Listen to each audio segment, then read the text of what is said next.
दोस्तों आज की इस वीडियो को बीच में बिल्कुल भी छोड़कर मत जाइएगा, क्योंकि आज मैं आपको 10 ऐसे नियम बताने वाला हूं जिनका सीधा संबंध आपके पैसे से जुड़ा है, आपके राशन कार्ड से जुड़ा है, आपके पास आधार कार्ड है, आपके पास बैंक खाता है, आपके पास गैस कनेक्शन है, इन सभी चीजों से जुड़ा है।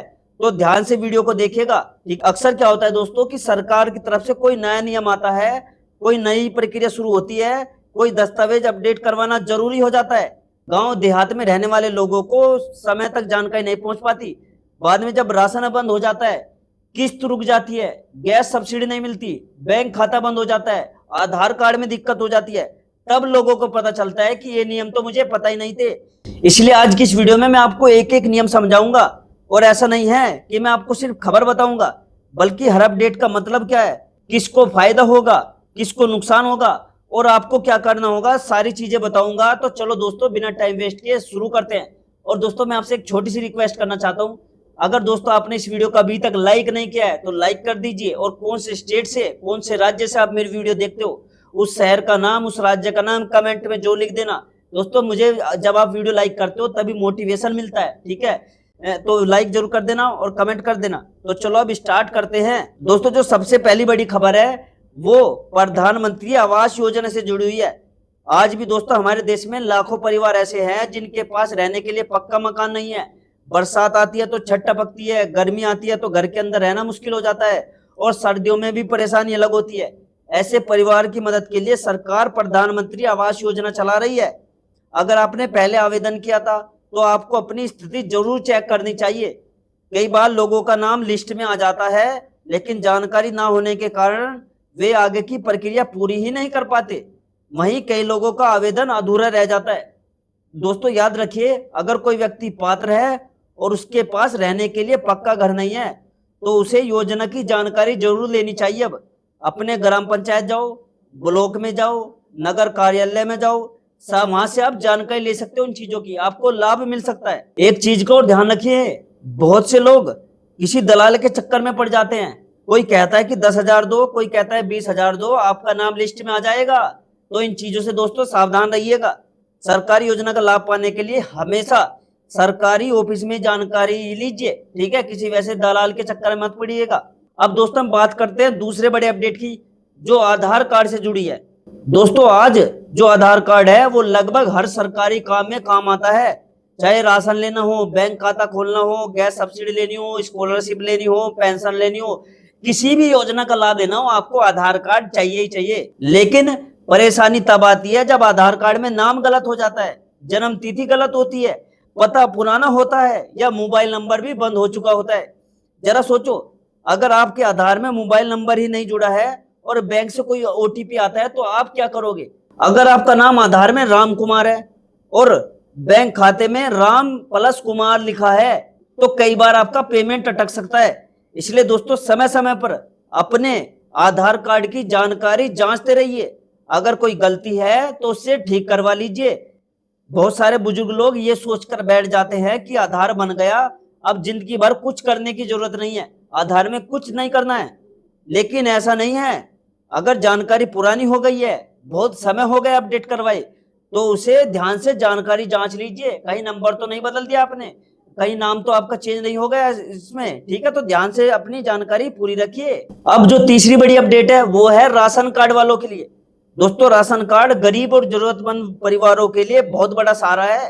हर महीने सस्ता या मुफ्त राशन मिलना लाखों परिवारों के लिए बड़ी राहत होती है। सरकार भी यही चाहती है कि राशन सही व्यक्ति तक पहुंचे, ठीक है? इसलिए समय समय पर सत्यापन है और ई केवाईसी की प्रक्रिया चलती रहती है। अब यहाँ एक बात आपको ध्यान से समझना है, अगर परिवार में किसी सदस्य की जानकारी गलत है, किसी का आधार लिंक नहीं है या रिकॉर्ड में गड़बड़ी है, तो देखो बाद में आपको परेशानी होगी ही होगी। कई लोग कहते हैं कि हमें अचानक राशन मिलना बंद हो गया। जब जांच की जाती है तो पता चलता है कि दस्तावेज में ही प्रॉब्लम थी। इसलिए दोस्तों अपने राशन कार्ड की जानकारी समय समय पर जांचते रहिए। उसमें ई केवाईसी नहीं करवाई है तो अपने राशन डीलर से ई केवाईसी करवा लीजिए, वरना बंद हो जाएगा राशन मिलना। अब दोस्तों चौथी जो बड़ी खबर है वो उज्ज्वला योजना गैस से जुड़ी हुई है। देखिए दोस्तों, पहले गांवों में खाना लकड़ी और उपलों से बनता था। इससे घर में धुआं भर जाता था और महिलाओं को सांस लेने में भी दिक्कत होती थी। इसी समस्या को कम करने के लिए उज्ज्वला योजना स्टार्ट की गई। इस योजना का उद्देश्य गरीब परिवारों की महिलाओं को गैस कनेक्शन उपलब्ध कराना है। अगर आप योजना के लाभार्थी हो तो ये सुनिश्चित करो कि बैंक खाता सही हो, आधार सही हो और सभी दस्तावेज अपडेट हो। कई बार लोग शिकायत करते हैं कि सब्सिडी नहीं आ रही, फिर बाद में पता चलता है कि बैंक खाते और आधार की जानकारी में गड़बड़ी थी। कई लोग कह रहे हैं कि हमारी तो बुकिंग ही नहीं हो रही, हमारा तो डीएसी नंबर नहीं आ रहा। तो भैया आएगा कहां से जब आप अपनी जानकारी उसमें अपडेट ही नहीं कर रहे हो। 10 साल हो गए आपको कनेक्शन लिए, 5 साल हो गए, आपने उसमें ना तो मोबाइल नंबर जोड़ा ना आधार में ही केवाईसी करवाई, तो उसमें आपकी बुकिंग कैसे हो जाएगी, मुझे ये बता दीजिए। ऐसा नहीं होगा, इसलिए अपने जो कागज है वो अपडेट रखिए। अब जो 5वीं अपडेट है वो है हमारे किसानों के लिए। दोस्तों, किसान देश की रीढ़ होती है। किसान मेहनत करता है तब जाकर हमारे घर में अनाज पहुंचता है। पीएम किसान जो योजना है वो किसानों की मदद के लिए चलाई जा रही है, लेकिन कई किसानों की किस्त रुक जाती है। कारण क्या होता है? एक तो कारण होता है केवाईसी पूरी नहीं है उनकी, दूसरा कारण है बैंक खाते में गलती है, आधार में कुछ नाम हो रहा है और बैंक की पासबुक में नाम कुछ और है, तो किस्त तो रुकेगी ही। तीसरा कारण है आधार और जो बैंक में डिटेल है वो अलग अलग चीजें है, ठीक है, तो इसलिए ये चीजें अपडेट रखिए। चौथा कारण है जो जमीन से जुड़े जो रिकॉर्ड है उनमें समस्या है, ठीक है, इसलिए भी किस्त नहीं आ रही। दोस्तों, अगर आप किसान हो तो इन सभी बातों का जरूर जांच लो। अब दोस्तों बात करते हैं पैन कार्ड की। पैन कार्ड भी हमारी लाइफ में बहुत जरूरी है। दोस्तों, बहुत से लोग पैन कार्ड को सिर्फ अमीर लोगों का दस्तावेज समझते थे कि पैन कार्ड तो भैया टैक्स वाला ही रखेगा, लेकिन आज बैंकिंग और जो वित्तीय काम है अब इसकी जरूरत बढ़ गई है। हर जगह आपको पैन कार्ड चाहिए। अगर आप बैंक में बड़ा लेन देन करते हो, टैक्स से जुड़ा कोई भी काम करते हो या अन्य वित्तीय सेवाओं का प्रयोग करते हो तो पैन कार्ड आपके लिए बेहद महत्वपूर्ण है। इसलिए पैन कार्ड की जानकारी सही रखो और समय समय पर जांच करते रहिए। अब जो 7वीं बड़ी अपडेट है वो है ई श्रम कार्ड वालों के लिए। दोस्तों, देश में करोड़ों लोग ऐसे हैं जो मजदूरी करते हैं, दिहाड़ी पर काम करते हैं, रिक्शा चलाते हैं, निर्माण कार्य करते हैं, खेती में मजदूरी करते हैं या अन्य संगठित क्षेत्र में काम करते हैं। इन लोगों के लिए जो ई श्रम कार्ड है वो एक महत्वपूर्ण दस्तावेज है। इसका उद्देश्य ये है कि श्रमिकों का रिकॉर्ड तैयार होता है और भविष्य में जो योजना है उनका इसी के थ्रू लाभ मिलता है। अगर आपके पास ई श्रम कार्ड है तो अपनी जानकारी सही रखो। अगर मोबाइल नंबर बदल गया है तो उसे अपडेट करवा दो। अब 8वीं बड़ी अपडेट रेल यात्रियों के लिए है। दोस्तों, हर दिन लाखों लोग ट्रेन में सफर करते हैं। टिकट बुक करते समय हमेशा अपनी सही जानकारी भरिए, नाम सही लिखिए, उम्र सही रखिए, ठीक है, जरूरी दस्तावेज अपने पास रखिए। बहुत लोग जल्दबाजी में गलत जानकारी भर देते हैं और बाद में परेशानी का सामना करना पड़ता है। इसलिए टिकट बुक करते समय सावधानी बरतो, क्योंकि रेलवे भी बहुत सख्त हो रहा है नियमों को लेकर। अगर किसी ने टिकट बुक किया है और आप उस पर सफर कर रहे हो तो आपको दिक्कत हो सकती है, इसलिए अपनी सही जानकारी रखिए। अब जो 9वीं बड़ी अपडेट है वो है वाहन चालकों के लिए। दोस्तों, अगर आप बाइक चलाते हो, कार चलाते हो, ट्रैक्टर चलाते हो या कोई भी वाहन चलाते हो तो आपके पास जरूरी दस्तावेज अब होने चाहिए।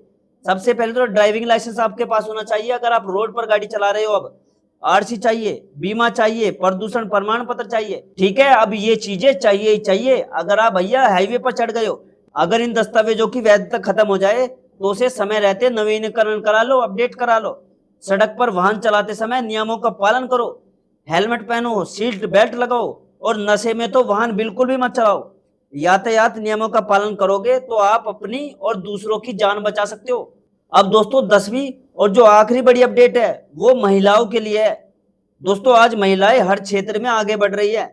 सरकार और राज्य सरकारें महिलाओं को आत्मनिर्भर बनाने के लिए कई प्रकार की योजनाएं चला रही है। इन योजनाओं का उद्देश्य है महिलाओं को प्रशिक्षण देना, रोजगार के अवसर देना और स्वरोजगार के लिए प्रोत्साहन देना है। अगर आपके क्षेत्र में कोई ट्रेनिंग कार्यक्रम चल रहा है तो उसकी जानकारी जरूर लीजिए। नए कौशल सीखना हमेशा फायदेमंद होता है, क्योंकि आज के समय में जितना ज्यादा कौशल होगा उतने ज्यादा रोजगार के आपको अवसर मिलेंगे। और दोस्तों, आज मैं आपको बहुत जरूरी बात बताना चाहता हूँ। आजकल सोशल मीडिया पर हर दिन हजारों खबरें चलती है। कई खबरें सही होती है, कई खबरें आधी अधूरी होती है और कुछ खबरें पूरी तरह गलत भी होती है। इसलिए किसी भी खबर पर भरोसा करने से पहले उसकी जांच जरूर कर ले। किसी भी अगर आप सरकारी योजना का लाभ ले रहे हो तो उसकी जानकारी सरकारी वेबसाइट, सरकारी कार्यालय या आधिकारिक सूचना पर ही भरोसा करिए। अगर आपको आधिकारिक सूचना चाहिए, सच्ची न्यूज चाहिए तो आप इस चैनल को भी सब्सक्राइब कर सकते हो, क्योंकि दोस्तों इस चैनल पर आपको कोई फेक जानकारी नहीं मिलेगी, कोई अफवाह नहीं मिलेगी। सिर्फ सच्चाई भरे खबरें मिलेगी आपको, ठीक है। तो इस चैनल को सब्सक्राइब कर लेना। और दोस्तों उम्मीद करता हूं आज की जो जानकारी है आपको उपयोगी लगी होगी, आपके थोड़े बहुत काम जरूर आएगी, ठीक है। तो वीडियो को लाइक जरूर कर दीजिएगा, चैनल को सब्सक्राइब कर दीजिएगा, ठीक है। और दोस्तों आप कौन से स्टेट से वीडियो देखते हो, कौन से शहर से मेरी वीडियो देख रहे हो, उस शहर का नाम, उस राज्य का नाम जरूर लिखना। और इनमें से कौन सा नियम आपको सबसे अच्छा लगा ये कमेंट में जरूर बताना, ठीक है। और मैं मिलता हूं दोस्तों आपसे अगली वीडियो में एक नई खबर, एक नई जानकारी के साथ। तब तक के लिए दोस्तों जय हिंद, जय भारत।